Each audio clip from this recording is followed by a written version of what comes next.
کربلا تجھ پر تیرے سارے خزینوں پر سلام، تیرے سینے پر سجے دلکش نگینوں پر سلام، خون کے چھینٹوں میں تر اجلی زباں جبینوں پر سلام، عرش قامت گلبدن صحرا نشینوں پر سلام، تو مقدس ہے بہت اہل بصارت کے لیے، انبیاء آتے ہیں روز و شب تیری زیارت کے لیے۔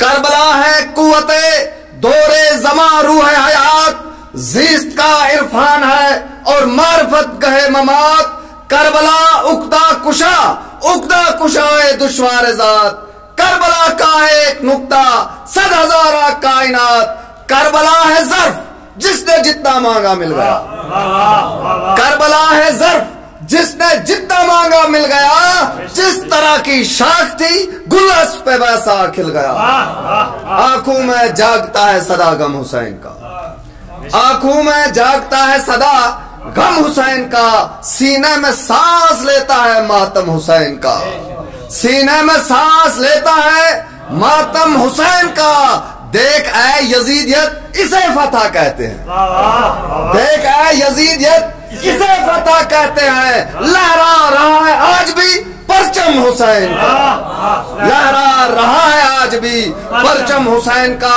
اور عرض ہے کہ بنیاد واجبات ہے ماتم حسین کا، بنیاد واجبات ہے ماتم حسین کا، وہ دل نہیں ہے جس میں نہ ہو غم حسین کا، دیکھ اے یزیدیت اسے فتح کہتے ہیں، لہرا رہا ہے آج بھی پرچم حسین کا، برشان محمد آل محمد صلوات۔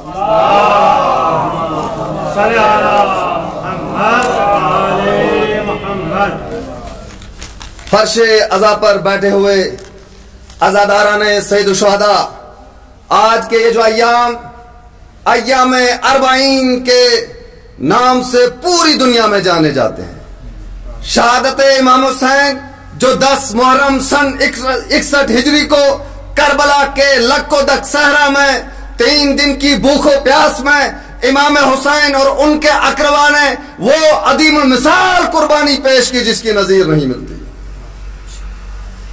امام حسین نے عالم اسلام پر بالخصوص اور عالم انسانیت پر بالعموم احسان عظیم فرمایا۔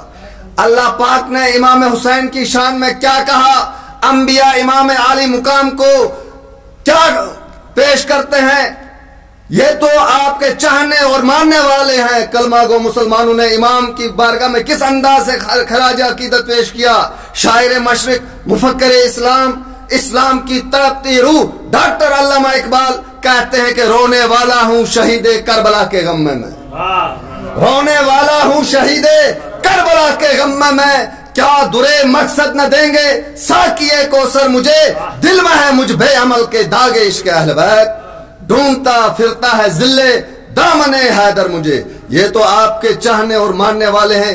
دیکھنا ہے کہ عالم بشریت کے اس عظیم ہیرو کو غیر مسلم دانشوروں نے کس انداز سے خراج عقیدت پیش کیا ہے۔ گوبی ناتھ امن کہتے ہیں کہ اس کو کسی کتاب میں کرتے ہو کیا تلاش، ہر پاک دل پہ نقش کلام حسین ہے، کافر کوئی کہے تو کہے امن کو مگر اس کے دل و جگر میں پیام حسین ہے۔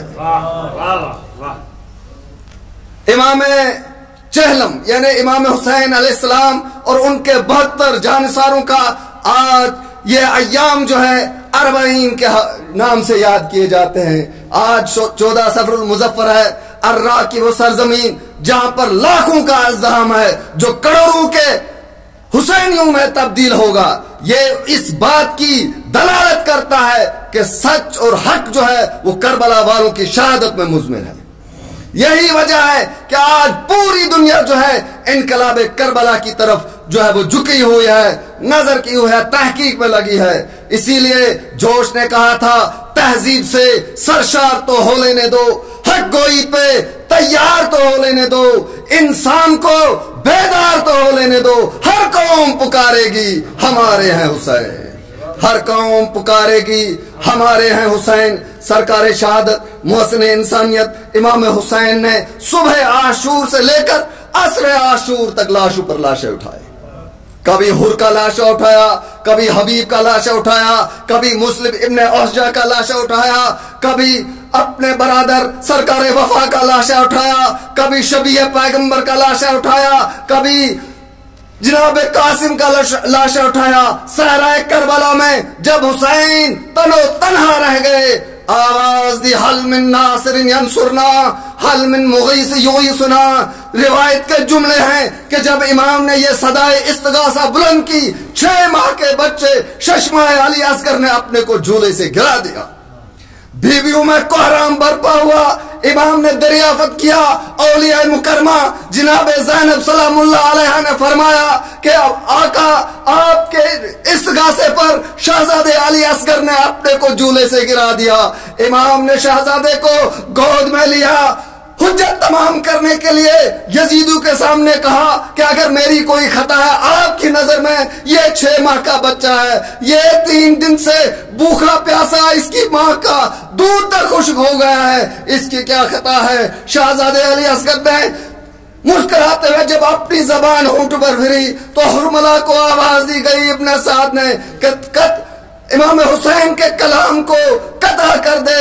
حرملہ ملعون نے اپنے سہشوبہ تیر سے شہزادے علی اصغر کے گلے کو چھیدا۔ امام نے خون علی اصغر کو آسمان کی طرف پھینکنا چاہا، آواز آئی ہے حجت خدا اس خون ناحق کو میری طرف نہ پھینکنا، تا قیامت ایک قطرہ پانی زمین پر نہیں آئے گا۔ جب زمین کی طرف مولا نے پھینکنا چاہا تو آواز آئی ہے حجت خدا اگر اس خون ناحق کو زمین پر گرایا تو تا قیامت ایک دانہ بھی جو ہے زمین سے نہیں اگے گا۔ سرکار شہادت محسن انسانیت جب اپنی شہادت کے لیے نکلے، امام حسین کی وہ علمناک شہادت، وہ غمناک شہادت جس میں ندائے خداوندی آئی، یا ایھا النفس المطمئنہ، اے نفس مطمئنہ پلٹا۔ یارہ محرم کو جب اہل حرم کو شام اور کوفہ کی طرح لے جانا چاہا تو جناب زینب نے جانے سے انکار کر دیا۔ آج چونکہ سفر ایام اہل حرم ہے جو دمشق کی طرف جو ہے رواں دواں ہے، جناب زینب سلام اللہ علیہ نے اپنی ماں کی قمیض جناب فضہ علیہ السلام سے سلام اللہ علیہ سے کہا کہ شمر سے کہہ دو کہ علی کی بیٹی تجھ سے 3 درخواستیں کرتی ہیں، ورنہ میں اس ہرگز جو ہے ننگے سر دربار پسوے زاد اور شام کے دربار میں نہیں جاؤں گی۔ جناب فضا نے کہا کہ اے شمر ملعون، شہزادی کا کہنا ہے کہ ہمیں ایک چادر دے دے تاکہ ہم اپنا سر چھپا لیں، اگر یہ منظور نہیں تو ہمیں ایسے راستے سے لے چل جہاں لوگوں کا ہجوم کم ہو، اگر یہ بھی منظور نہیں تو کم سے کم شہیدوں کے سر ہمارے اونٹوں کے برابر کر دے تاکہ لوگ ان کے دیکھنے میں مشغول ہو جائیں اور ہم پر نامحرموں کی نظر نہ پڑے۔ جب جناب فضا نے شمر ملعون کو سامنے دور سے شہزادی کے یہ پیغامات پہنچائے، شمر ملعون نے انکار کیا۔ امام حسین کا سر جو نیزے پر آویزہ تھا وہ زاروں قطار رو رہا تھا۔ امام سجاد نے پوچھا بابا آپ پر کیا تازہ ستم ہوا ہے کہ یوں زاروں قطار رو رہے ہیں؟ امام نے فرمایا اپنی پھوپھی سے کہہ دو کہ جس طرح یہ اشکیا چاہتے ہیں چلی جاؤ، ہماری محنت رائے گا نہ کرو۔ روایت کے جملے ہیں جناب زینب اور سیدہ سجاد نے قافلے کی ذمہ داری لیتے ہوئے کوفہ کی بازاروں سے جب چلتے رہے تو ایک دربار میں داخل کرنے سے پہلے انہیں روکا گیا۔ زید بن ارقم ناقل جو صحابی رسول ہیں وہ کہتے ہیں کہ پورا شہر جو تھا وہ دلہن کی طرح سجا ہوا تھا۔ میں نے کسی سے پوچھا کہ آج یہ غیر معمولی خوشی کیوں ہے؟ کہا کہ کسی نے حکومت کے خلاف عروج کیا ہے، ان کی عورتوں کو اسیر کر کے دربار میں پیش کیا جا رہا ہے۔ صحابی رسول زید بن ارقم ناقل ہیں کہ میں نے چاہا کہ میں معلوم کروں یہ کس قبیلے سے ہیں، کس گروہ سے ہیں، کس خاندان سے ہیں، تو میں ایک اونٹ کے قریب آیا جو جناب زینب کا اونٹ تھا۔ بی بی نے اشارہ دکھایا کہ علی بن الحسین امام زین العابدین سے ہمارے حالات دریافت کرو۔ صحابی رسول کہتے ہیں کہ میں نے اور کسی غرض سے نہیں بلکہ یہ معلوم کرنا ہے کہ آپ کس قبیلے سے ہیں۔ ہائے مظلومی کربلا، لوگ پہچانتے نہیں تھے۔ جب زید بن ارقم جو صحابی رسول تھے شام کے دربار میں امام زین العابدین کے سامنے آئے اور عرض کی کہ اے بندے خدا آپ کس قبیلے سے ہیں؟ تو امام نے فرمایا کیا آپ نے قرآن پڑھا ہے؟